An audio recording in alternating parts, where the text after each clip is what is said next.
So this video is about the EB-4 green card application for ministers, for religious workers. In the previous video, we did a R1, which means you're a non-immigrant visa holder. You're coming into the U.S. to work temporarily. But of course, if you love being in the U.S. and the company, the nonprofit, the church, the temple, the mosque loves you, wants to keep you, they can file an immigrant petition, and that's the EB-4. Now, the EB-4 is very, very difficult to prove. There's a lot of specific requirements, but what was most difficult about this case is that it was during COVID.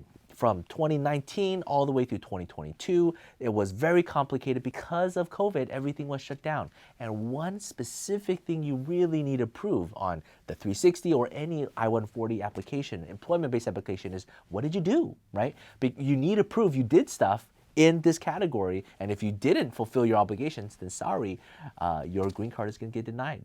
So what do we do and how do we do it? Let's get to it. Hi everyone, my name is Joseph. I'm the managing partner here at Tsang and Associates, where we solve legal problems with creative solutions. So this EB-4 case was filed in April 2021. COVID hit, it's been a crazy year. Everything's been shut down. Government aids going left and right. Some nonprofits qualify, some don't. But people couldn't congregate. People didn't get their vaccine yet. A lot of people still don't have their vaccine. And so what did the pastor do? Did he maintain his status as a religious worker, as a R1? Because if you didn't, if you just, quit and you just stopped ministering, well then you didn't fulfill your obligation and therefore your EB-4 should be denied. So of course we had to go back to the R1 application, look through everything that we previously submitted, updated everything. But the thing is, ever since landing in the US, what did he do from that point on? Collected a lot of documents. COVID happened. What were the decisions? What did the head pastor think? What did he think? What were the conflicts? The way I treat these applications is very much like a 751 application. What is a 751 application? It's a marriage application, right? Initially, when you file a marriage application, you're a U.S. citizen, you're marrying your spouse, you prove your love is real, you prove you got engaged, you prove you got married, boom, you get a temporary green card. But that's only temporary. After 2 years, now you're filing for the 751. You need to prove you maintained a real relationship. And if you didn't, well then, sorry, you get your green card confiscated, your green card gets denied. Same thing with R1 and EB-4. R1 granted you the permission to enter the US to work as a minister.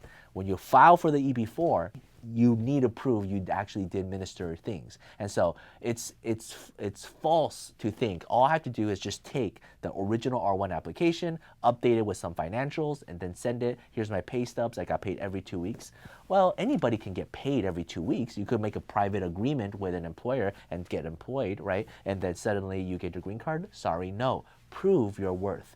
And it's extremely hard to prove that in a religious fashion, right? How do you prove how many souls you saved? How do you prove how many nirvanas you were able to enlighten? Because it can't be secular work. What is secular work? Things that are measurable, right? If you're an app designer, how many apps did you design? Well, that's secular work. That doesn't qualify for R1. If you're a janitor, how many restrooms did you clean every single day? Well, that's measurable. How do you measure non-secular things? How do you measure spiritual things? So we provided calendars, we provided preaching sermons, we provided all the different services, and we provided meeting minutes of how they made the decision from in-person to online to in-person to outdoors. So Zoom screenshots, we definitely provided that. Lots of photos for different events that happened, explanations of what he did. Again, a lot of letter recs talking about what he did and how he proved it. So that was the easy part, right?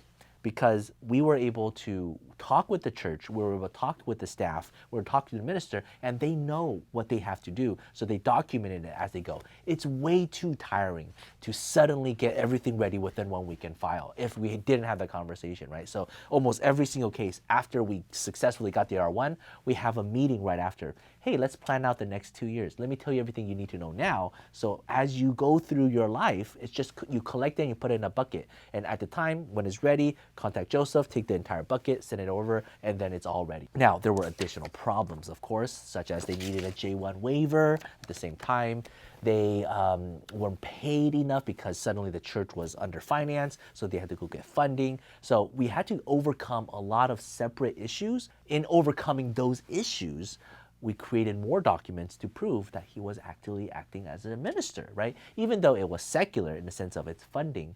But you know what?